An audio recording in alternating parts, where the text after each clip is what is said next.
Okay, so earlier you mentioned that the alchemists who are successful or have been successful in finding what the true meaning of alchemy in fact is, and then attaining that, of course, converting our own base self into a higher substance, must have been or must be Kabbalists.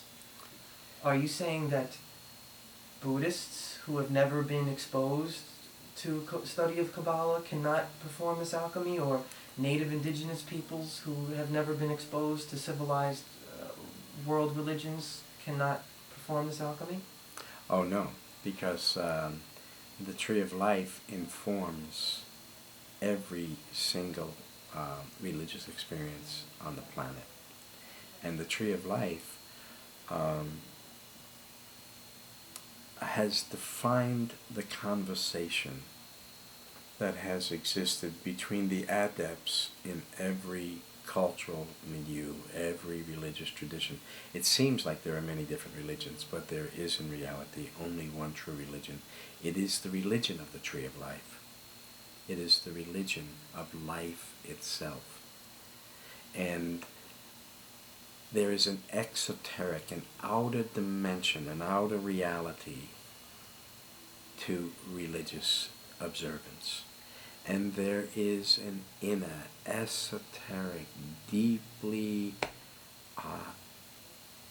integrating dimension to each of our separate religious paths that when we come together, if we are walking in the inner, along the inner path,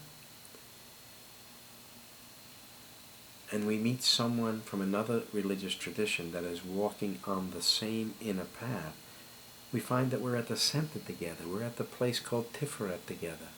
And the ideas that we use to express ourselves to the other resonate immediately with the ideas and the understanding of the other.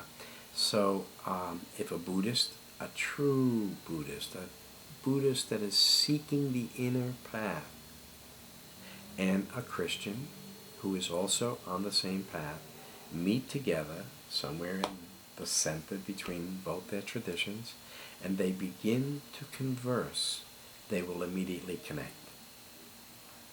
So even if a culture is not privy to the Kabbalistic definition of the Tree of Life, they do, in some way, shape, or form, not only have the mandala of it, but they have the understanding of it. Sure.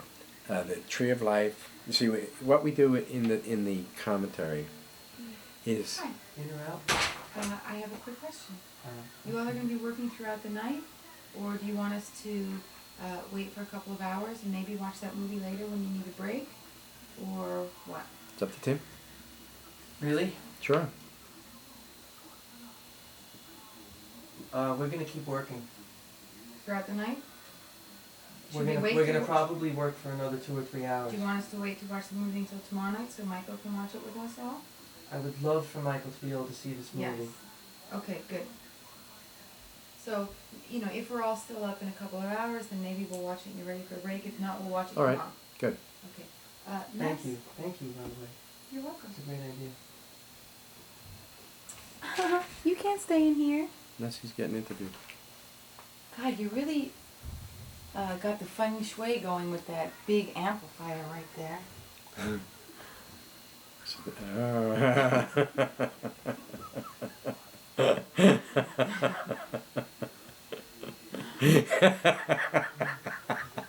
Dong. It wouldn't be so hard to take that down. It would be a very difficult task to take down that speaker and put it someplace. Whatever. It maybe wouldn't be so difficult to find yeah. another place for Michael to sit. It's all but- hardwired, yeah. Or, at least move it over a little bit so that you're cutting the microphone in half and getting the corner with the... You mean like this? Oh, that's even worse. Well, no, not so much. Move it a little bit more. More. There you go. No, I can't do that. Okay, well, okay. It looks like we're in a command center We environment. can put a little tapestry over it. At this point, we can't. Well, I guess we could. You know why? Because I don't even think we should edit out this kind of stuff. I think we should let people see how we sit and how we make these things, and not be afraid to show ourselves, and the Yeah. phone ringing, and the fact that here we are at home Yeah, in Yeah. in our living rooms, exactly. and not in some fancy studio. All right. Let me assist partially, I mean, it just looks like you're ready to sonic boom something or other here. It's a little more elegant. That's perfect. Nice. All right. Thanks. Much nicer. Thanks, Maya. All right. Thank you, Maya. You're welcome. Maya, thank you for everything. You're welcome. Can you, all right. So, the question I asked you referred to, oh, okay. So, in every tradition, essentially, whether there's an exoteric connection to it or not, there is definitively, you are saying, an esoteric infusion of the consciousness and the mandala of the Tree of Life in every religious culture. Every religious culture. And the meanings and the general interpretations of those inner dimensions of that symbol are and have been throughout recorded history agreed upon by the adepts in the true religious tradition, the tradition of life, the religion of life, the religion of that. Well, I've lost my train of thought here. What the reason being is I was trying to get back to the fact that there is a historical dimension to all of this, and that's what returning back full circle to the Tree of Life allows us to do, to connect the historical dots. So finally, when we return to the lower Garden of Eden, there's a higher garden. The higher garden is the higher world itself, all of existence that it even exceeds our common perception of reality. That's the higher garden. But there is a lower garden. There is a place in which this revelation descended to man. There is a place in which the ideas of the Tree of Life first were rooted and grounded into the consciousness of the new order of humanity, which is man, Adam. The scripture tells us that a river went out of Eden to water the garden, and it split into 4 heads. Immediately we have entered into the stream of this great historical metaphor. Josephus tells us in his interpretation of the 2nd chapter of Genesis and the rivers flowing out of Eden, that one of these rivers came out of the Garden of Eden and found its way through India and became the Ganges. Immediately we understand that the teachings of Adam, very of the foot of the mystery of Christ here in the West, and understand that the mysteries of the Tree of Life are directly related to the Vedic mysteries, the idea of Brahma, our Abraham, Vishnu, Shiva, directly related to the Western mystery of Jesus Krishna, Christ. Then we begin to make these connections. The scripture says that the Ganges flows from the feet of Vishnu. Well, the feet of Vishnu are here in the West at the lower Sephiroth of the Tree of Life, the place named Endurance and Majesty, the number 7 and the number 8. It's just the place to which we have returned. And of course you have to see it in the figure of the mandalas, and of the tree of life, and immediately we can identify the the connection. We can make the connection once we study the symbols. So, one of these rivers, and of course the metaphor is it's a stream of thought. It's not literally a geological river that's running. What it is a flow of human consciousness that is flowing out from one place across ages and across continents until it emerges in another place. And when it emerges, it flows out of that place in other forms to other places. So we see that there are many substreams of the Ganges that find their way through Vedic consciousness into Buddhism. So because the Vedic teachings have their meanings in the Tree of Life, immediately we find that the Buddha, Gautama, is sitting at the root of this tree of enlightenment. So where is Gautama getting the source of his enlightenment? From the Garden of Eden, from the very same root structure of the Hebrew mysteries. Are Buddhism, Hinduism, native indigenous religions, Christianity, Islam, Judaism, did I leave? I'm sure I left a few out, but Well, there's are they all parallel They are not.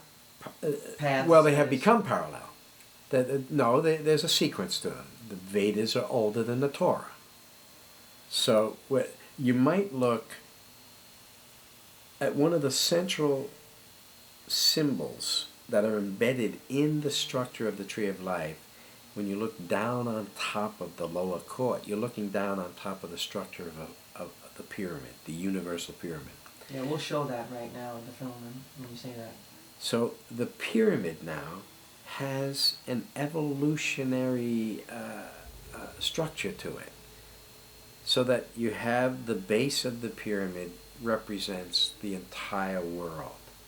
And every one of these layers of the pyramids that eventually attain to the center represent a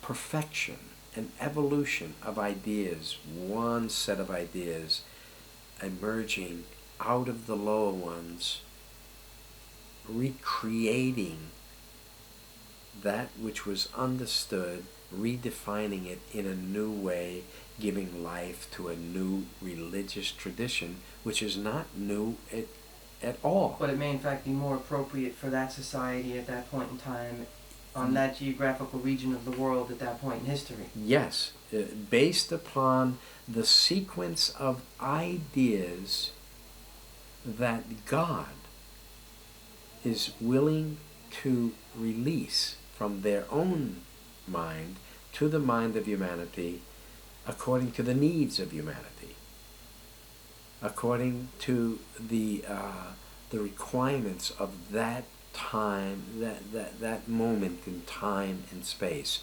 So now, out of ancient religions come new ones, but these new ones do not negate the old ones. They just redefine it. It's an evolutionary process. And in its perfection, these newer religions that evolve from the older ones also attend to the divine script, if you will, that is playing itself out from the time of Adam and bringing us to the crescendo of human history. Yes. Here at the end of the age. Yes. Well, that's why the pyramid now finally reaches a point, which is Zion itself, which is the very peak of human comprehension. Are we reconciled there? Yes, because it's the center. And so earlier when I asked you about, I'm sorry, please continue. No. When I asked you about are these parallel paths, and you responded saying, well, one flows to the other. Let me rephrase that. Are they parallel traditions in that one can meditate and study upon the teachings and the doctrines, or more importantly, the the prophecies of their cultural tradition and still arrive at the same center. Oh yes, yes. Everyone who is moving in the esoteric levels of their own religious tradition will meet at the same center, because it all has its source in the same root. Are there any false religions? There are false applications of true religions, because you see, even evil is a true religion. Nothing is false. Everything is true. Even darkness is true. Even error is true because it defines truth.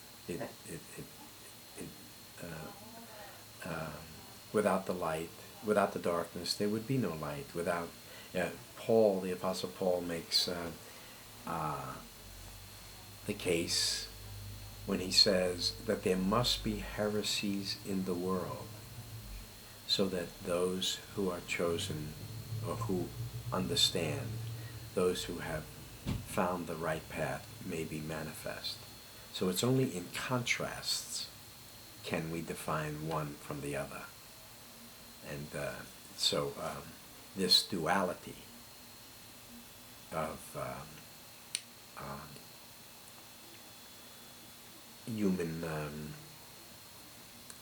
circumstances leads to the unity of, leads back to the center, leads to an understanding of the oneness of all. Because when we read the scripture, we say, okay, some people are in error, some people are walking in truth.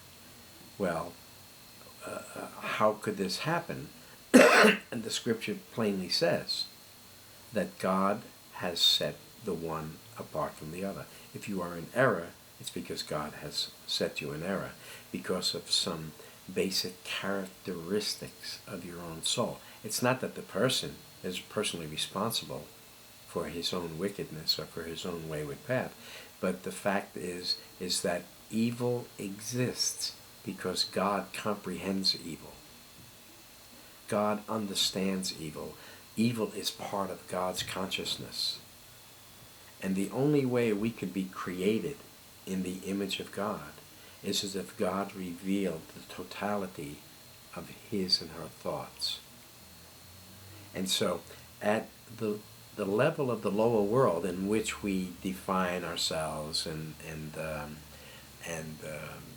define our theological constructs, we deal with issues of good and evil.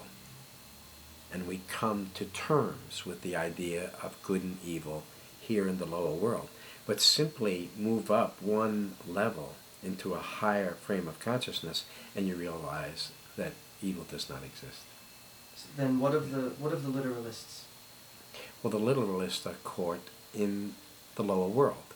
They are caught down in that level of consciousness that is known as pshat.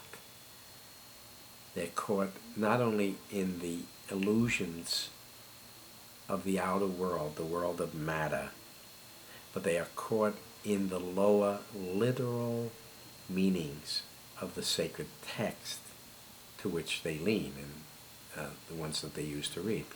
And so it takes the guidance of the Spirit to break the spell that we labor under at the level of pshat, literalism, fundamentalism. And only the Spirit, who has tried the soul and knows where she is leading that soul, breaks the barrier and allows the soul into the next level, which is Ramaz. And Ramaz means that the soul then begins to get a hint. It means a hint. And a hint suggests to the spiritual adept that yes, the text says this, I look at some aspect of the world and yes, I see this, but there's a meaning there. And the meaning does not necessarily correlate to my literal understanding or my literal perception of this object or my literal rendering of that word. So there are, as we share with people that we have on the streets that a person at the level of Prashat and a person at the level of Ramaz, when they are discussing a particular text from Scripture or a particular idea, a philosophical construct, the one at Prashat will almost always and invariably hold the position that if it says it, it means it. The one at Ramaz, that level, will say, yes, yes, I know it says it, but I think it has a different meaning. And these two usually find themselves contending over various texts and meanings. The third level is Darash. And Darash is simply a Hebrew term which implies the fact that the eye of the intuition is now opening. The Spirit has tried the soul of this individual. The Spirit, of course, has laid out the path that this individual has been walking since before it came into the earth. And as the soul walks faithfully in that path, without knowing necessarily that they're even on the path, the Spirit draws them, tears down the obstructions that exist between worlds and between levels of spiritual consciousness, and allows the soul into the next realm. When this eye of intuition begins to open, now, according to the teachings of the Kabbalah, but these teachings are basic to all the religious traditions, that aspirant then begins to be allowed into the higher worlds, into those realms that do not appear to any other or any others that have not been admitted into those higher worlds. And their conversation, even though it may even sound the same, no longer carries the same meaning. They may use the same words, but the connotation of the words, the meaning of the words, the weight of the words are no longer the same. So if somebody who's operating at Darash is talking to somebody who's operating at Prashat, they may be using the same words, but the person at Darash knows that the person at Prashat does not understand, does not contend, just realizes and knows that this person must continue on their path until they can come to the same basic level of understanding that's all. But if two people are on the level of Darash, both of them whose intuition is keen, their eye is opened, when they meet, no matter where they meet and no matter what tradition they are coming from, Buddhist, Hindu, Muslim, Christian, Jew, indigenous, American, when they come together and meet, and wherever they meet, there's the center. The center is a moving thing. It's everywhere. When they meet and their conversation begins, immediately the words are being conveyed at a different vibrational level. And what the two of them are doing is reading heart, reading mind. They're looking at each other's eyes. The fire is transmitting between one soul and the other, and immediately they begin to adjust to the same vibration, and now when they begin to speak to each other, it means the same. Is this what we experience when in fellowship? Oh, absolutely. Yes, absolutely. And of course, always in fellowships, though, you'll find those that are younger, less mature, and so the stronger always is mindful of the weaker. Paul, even Paul in Corinthians, Paul takes a bad rap, but nevertheless, Paul was a great adept, and he says that even now, he's speaking to the Corinthians, he says, even now, he says, you are all still children and you cannot bear strong meat. And so Paul refrains from possibly destroying the faith of a young believer by trying to choke him with meanings that he's not yet ready to receive. So the adept must always be adjusting themselves. However, speaking at the level of the person they are speaking to. However, we see instances in the scripture where the scripture has even Jesus seeming to be insensitive to the level at which people are operating on, because it was a critical time. It was a critical time. And at times of crises, human crises, when the Sephiroth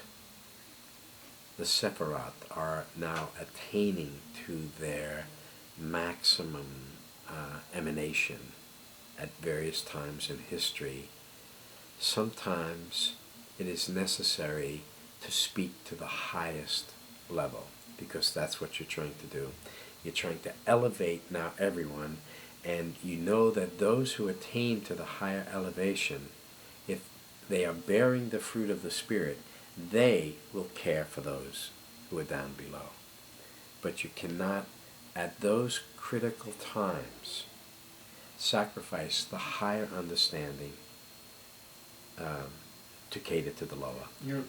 You're referring to the 3 epic days that we can map back to the 3 main branches of the Tree of Life, and how at the time of Moses and Aaron, those Sephiroth on the Tree of Life represent an intense concentration of teachings, of inspiration, of channeling, of consciousness that was being brought to the mind of man. Change the course of history. Changes the course of history. Yes. And then, at again the time of John the Baptist and the time of Christ, once again we see this intense concentration of teachings.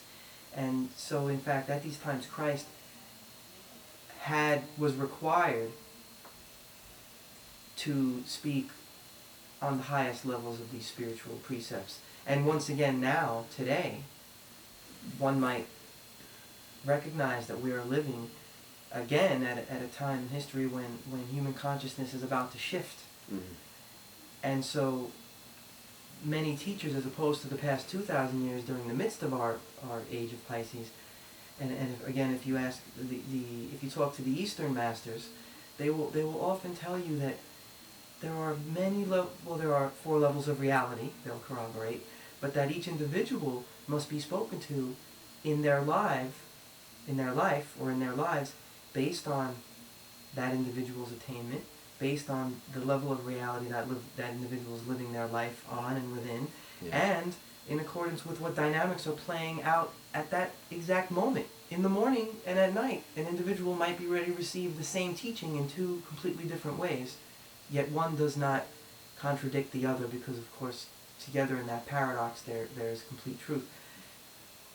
Yet today, once again, there are individuals who are required, due to the urgency of the times, to speak solely at the highest of spiritual precepts, and that these individuals are doing what to care for the people who are stuck at Peshat, because innocently enough, many of us are at Peshat. Right. What we basically must understand is that we are in a time of war.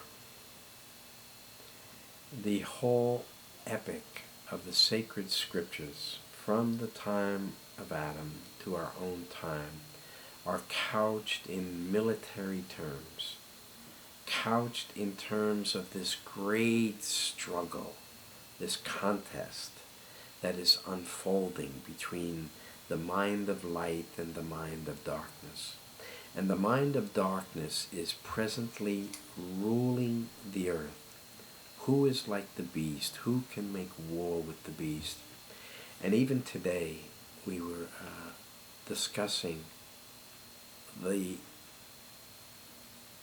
realization that very soon, as the beast, and of course, euphemism for the American order of things, as it begins to imagine that it has indeed conquered its enemies, and as it begins to choose new enemies, and as it begins to imagine that it is winning the battle that it has laid out for itself, not realizing that it is literally making war against God, making war against the reality of our times, that all of a sudden it hears the sound of war behind it, coming from within.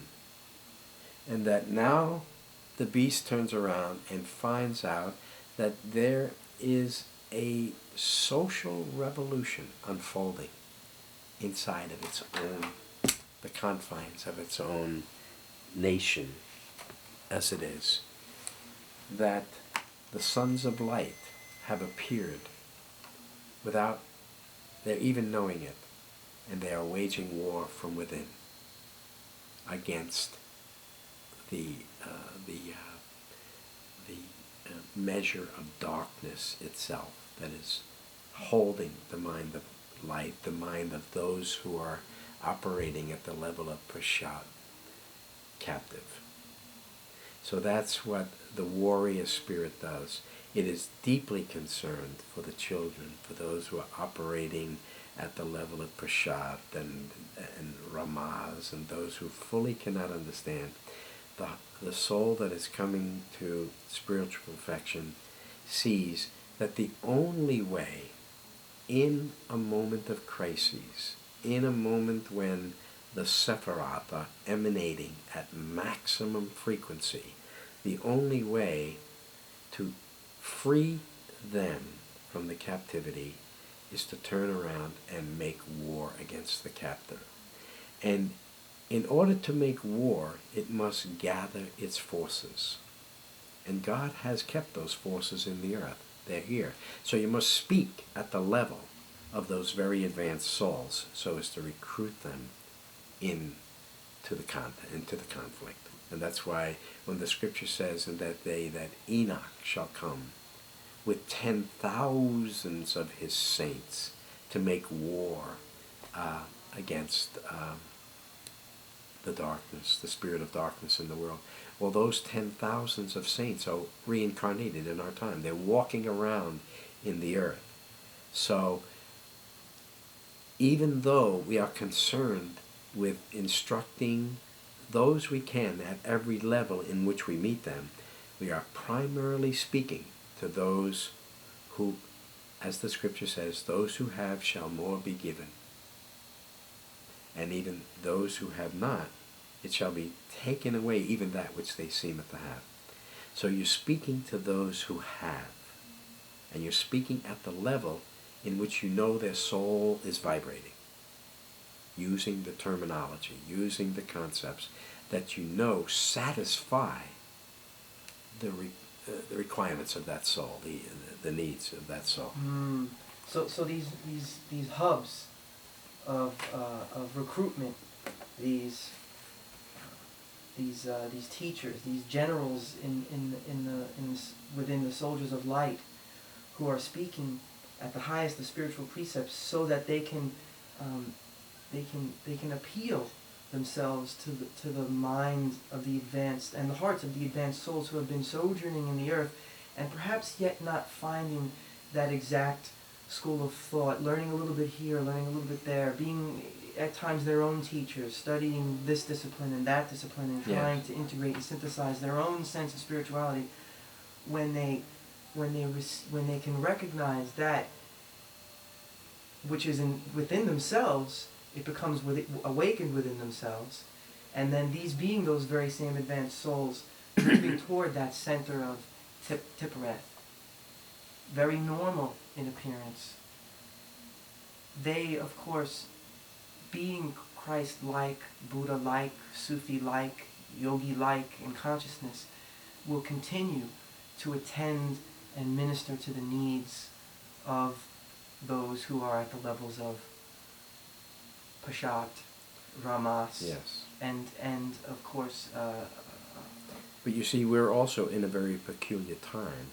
Those of us who are concentrating at the left side of the tree of life, at the place named endurance, have come not only to wage a spiritual battle against the spirit of darkness, but to testify to the very present reality and manifestation of the Messiahs on the other side of the tree of life. So it's a twofold responsibility or duty. Yes, you see, because we are in this, the book of Daniel speaks about a time of trouble such as there never has been for the spiritual nation of Israel, the higher Israel, that encompasses every child of light, no matter what tradition they have come to the center from. We're in a time of deep, deep spiritual crises. The world is passing from one age to another. It's a time of war. There's a time for peace. There's a time for war. It's time to wage war. God wages war on the battlefields of this world. Physically, God is a God of war. The children of light wage war on the battlefield of Kuruksetra, which is the battlefield of the soul, the battlefield of the heart and the mind. As God wages war against the darkness from without, the children of light wage war from within. Their weapons are different. But nevertheless, they are at war, and that's why the scripture says that they are as the angels. And the angelic powers of the earth are now preparing to enter into the battle as soon as the children of light begin to blow the trumpet. When they begin to sound the alarm and blow the trumpet in the day of battle and war, waging the battle at the spiritual level in which we were taught to by Christ, then God, who dwells without and above and in all other forces and principalities and powers of the earth, will know that this is the desire of all nations now unfolding. The true spiritual revolution is now underway. And all the forces that God has maintained for himself against the battle of war, the day of battle and war, will turn and begin to fight for the children of light, to liberate that captive spirit of love and righteousness and justice into the light of the coming age. But how do we know it's now? Well, the scripture says, seeing that times are not hid from the Almighty, why do those who know him not see his days? The scripture, Jeremiah says, in the latter days you shall consider these things perfectly. In the time of Christ, according to the precepts of the prophets, the books of the law and the prophets and the Gospels and the sacred texts were all sealed up with 7 seals. And when you follow the course of this mystical number 7, from the beginning of this age to where you finally come to where the sun is setting at the western ends of the earth in the fullness of time, at that place numbered 7 in the great cosmic scheme of things, then you know that it's time to open up the seals, because you see that God is also providing access to the oracle, which is the tree of life. And with access to the oracle, we can now begin to interpret the ancient texts and the realities of our own time in light of those realities. Because using the tree of life, it correlates with our mind, with our thoughts, confirms our understanding, and allows us to see into the higher world in a way that is not just intuitive, but which conforms to the writing, the meaning, the literal text of the scripture itself. So it defines the meaning of the text, and it sheds light on the meanings of the text. And all of a sudden, you begin to see that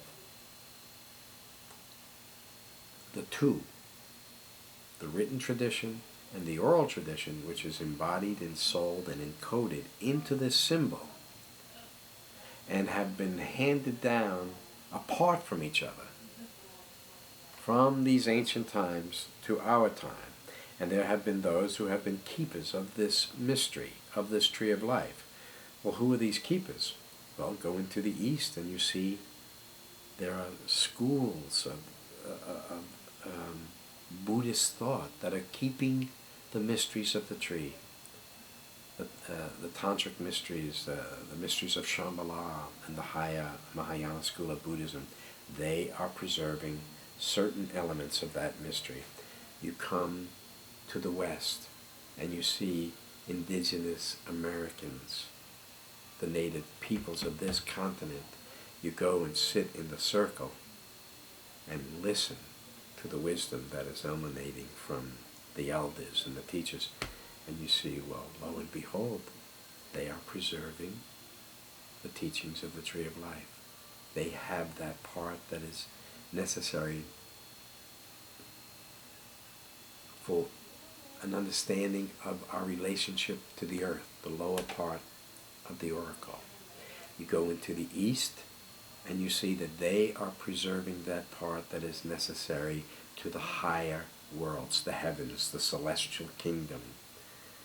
And when you begin to see that there's a central pillar running through these traditions, Eastern consciousness, Native American consciousness, you see they run right straight through Judeo-Christian Islamic consciousness, because it's all the same stream of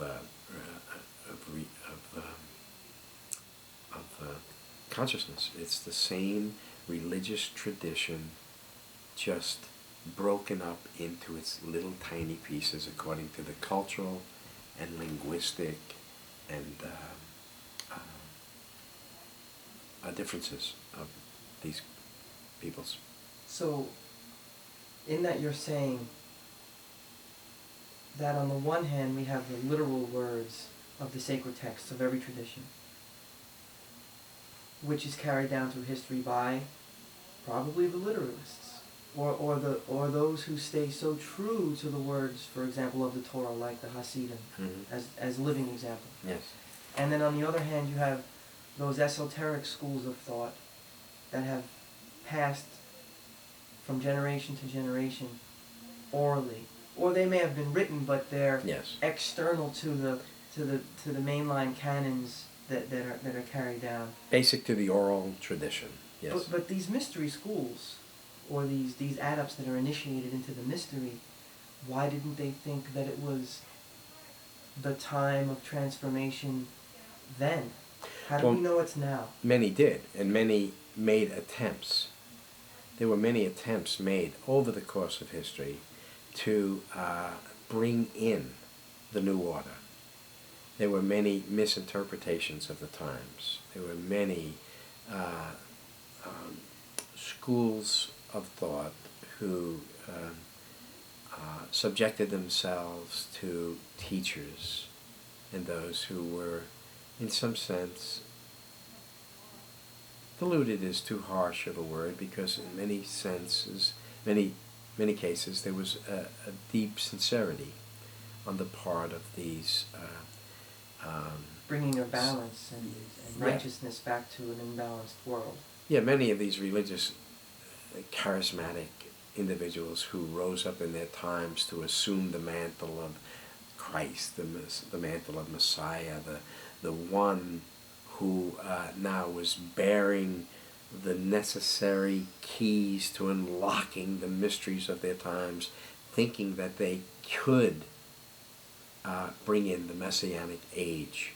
A lot of them were sincere, a lot of them were charlatans, but nevertheless, the Scripture does command us to offer to God the first fruits of all of our increase.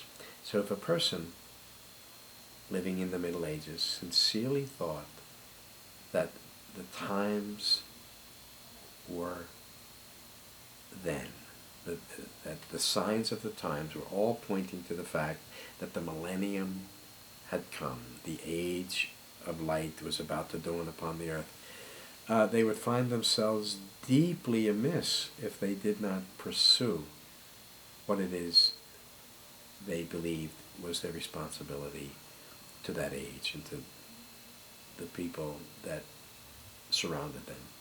So not every false Messiah is necessarily an evil one or a charlatan or a dark son, because even Paul said that we see in part, we know in part, but when that which is perfect comes, that which is in part shall be done away.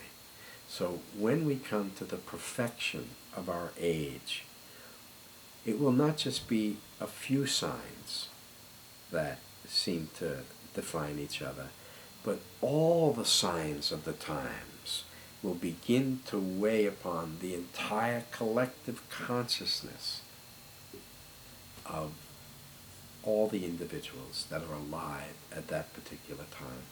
And that's why the teachings in the Gospels are very clear. It says, if anyone says that the Messiah is out in the desert, do not go out there. He's not there. If anyone says he's in a secret place, do not go there. He's not there. But as lightning striketh out of the east, even unto the west, so shall the coming of the Son of Man be. In other words, we don't have to go out to the mystery will come to us. And it will be so powerful, a revelation, a concentration of divine energy falling upon the earth that no one will mistake it. Are people feeling this now? Everywhere. Everywhere. We are now experiencing the contractions, the birth pains of another age. The earth is shaking and reeling in the process of this birth. And so it's not a matter of convincing anyone that these things are true, because the Spirit herself will convince everyone that they are true. All we must do is be faithful to the word. Well, the Scripture says, no greater love than this, that a man lay down his life for his friend. And then it says, and herein is our love perfected, that we stand bold in the day of judgment. So God has incarnated a whole fellowship of sons and daughters of light in our time. They are appearing at that Sephiroth on the tree of life, the left-hand side, the side called endurance. It's the soulless side of the tree, the Christian side of the tree, where the sun is setting here at the western ends of the earth. God is calling them to their feet, and they are now beginning to arm themselves with the weapons of the Spirit, with truth, with righteousness, with justice, with fearlessness.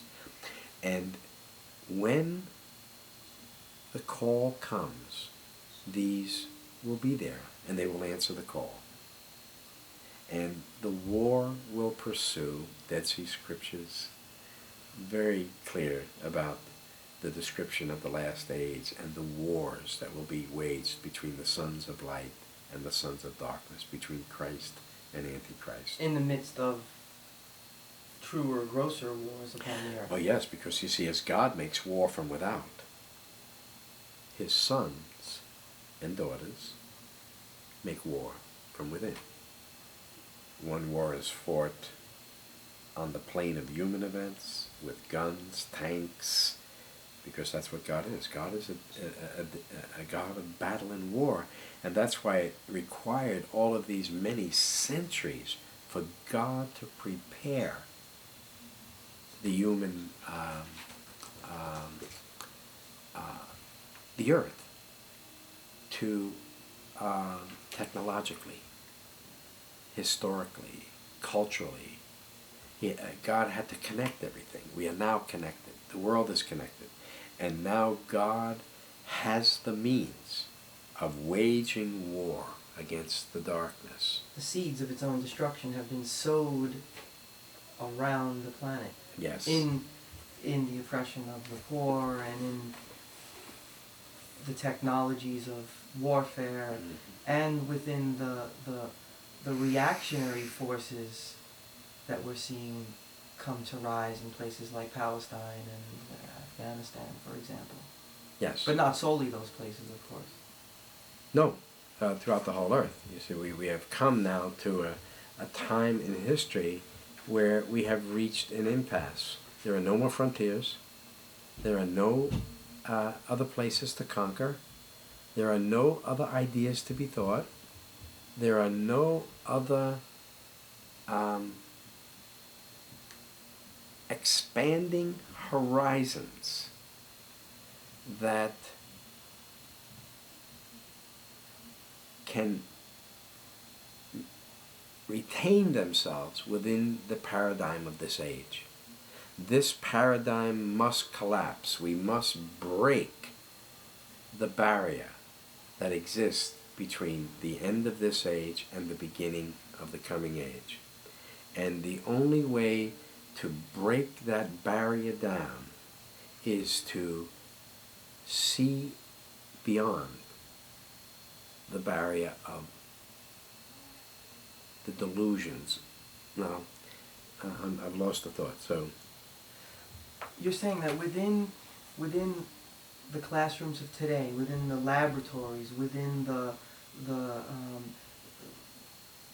living rooms, within the stadiums, within the courthouses, within the debating rooms of our congresses, and even within our philosophical halls, there's no place that the human mind can go, but that doesn't, in this age, within this paradigm, within this construct of our reality, within the systems that we know and live by, but that's not saying that in the new age the soul and the mind and other aspects of man cannot evolve. We've not thought every thought. They will evolve into higher states of consciousness that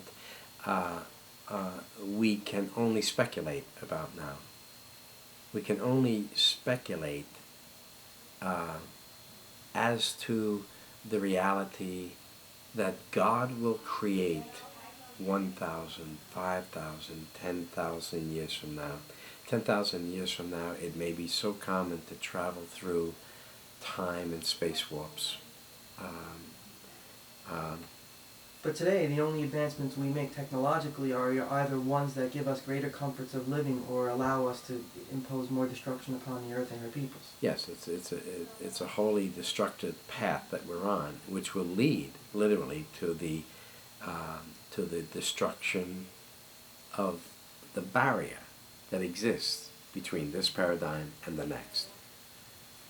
We have in our midst a global war emerging that is going to be fought exoterically on the battlefields of this world. And as you're saying, we have this emanation, this remnant of light, of souls who will be called to make war on an esoteric level through their actions, through their words, through their nonviolent techniques, through their commitment to the truest and highest teachings of the Christian precepts. Well, not only the Christian precepts. Because, yes, in the sense that the Christian precepts encompass, take in, are informed by the highest precepts of every other religious tradition. Right. Thank you. And so, to be more specific, the American government will find itself fighting a war on the battlefields of the world and fighting a war within its own confines. Yes. And those children of light are going to appear as what to the common mind of American citizens? Oh, as enemies. Because the scriptures are clear. It says, now, look, the days are coming, and do not be offended when they come. I have already told you about these things. If they have called the Master Beelzebub, they will call you. If they have kept my word, they will keep your word. If they have persecuted me, they will persecute you. So be not offended when these things occur. Christ is still dying. Christ is still dying. And Christ's true crucifixion will come when the children of light make the evening sacrifice. Yes. And why will that happen, and how will that happen? well, it will happen because when God set the darkness in motion in the earth, God also set the means in the earth to overthrow that darkness. God had to allow the darkness to come to its fruition. God had to allow evil to come to its greatest state of glory in order for us to see for all times what evil looks like in its most luminescent existence. Darkness is a great light. How does that manifest itself in the American mindset?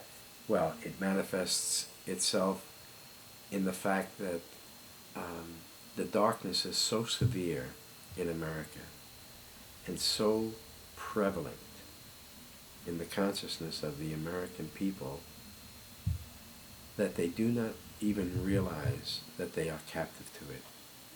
The American people are slaves, and it's such the nature of their state of slavery is that they do not even realize it.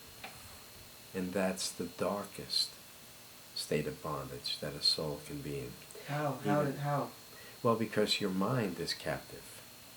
You see, it's one thing to be in chains and clearly see who your slave master is. It's another thing to have your chains loosed and imagine that the person who has loosed them is your liberator, when in fact he has just loosed your chains because now he knows that you are of the common mindset with him.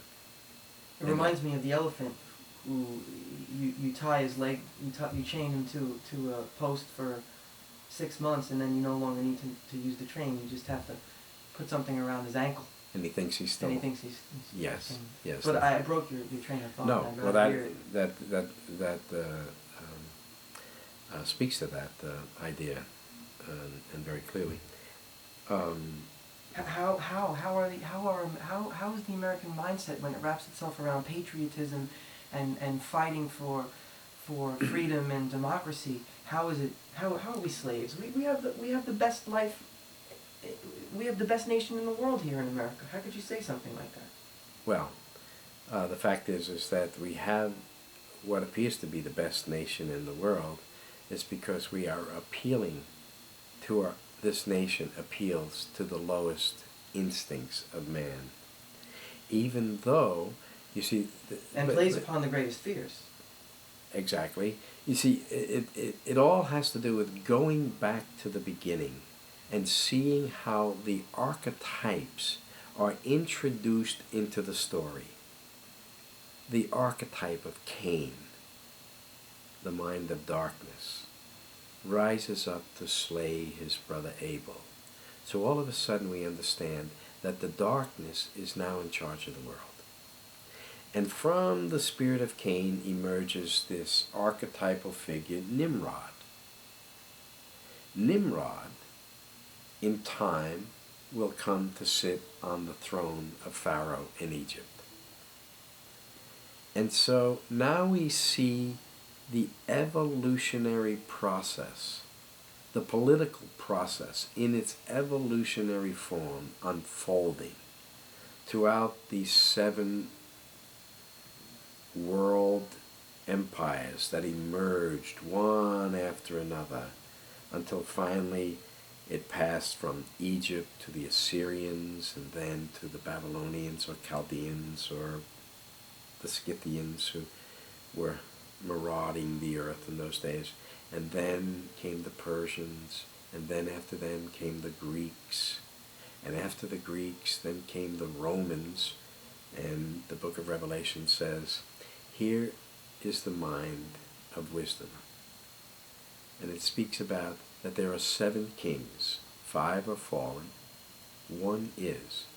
Well, the 6th empire, the one that is, was the Roman Empire, and it existed at the time that the book of Revelation was being written. And then the scripture says, and then there is a 7th that must come, but it's not yet come. And of course, after the collapse of the Roman Empire, Western Europe entered into a period of dark ages, the feudal period. And as it emerged out of this period that we know as the Dark Ages, we begin to see the rise of what will become the nation states of modern Europe. But before the nation states were formed in the way we see them today, there was a 7th world empire arose in the earth, which we know as the Holy Roman Empire. The Holy Roman Empire was the 7th of these 7 world empires, which concentrated its rule there in the center of the mandala, in the center of the mystery where the great dragon Leviathan exists, at the place of the present-day city of Vienna, under which lies the ancient cult center of the city of David. And so the 7th world empire was built on top of the mystery, unbeknownst to it, and that's why the scripture says that this city shall be tread underfoot.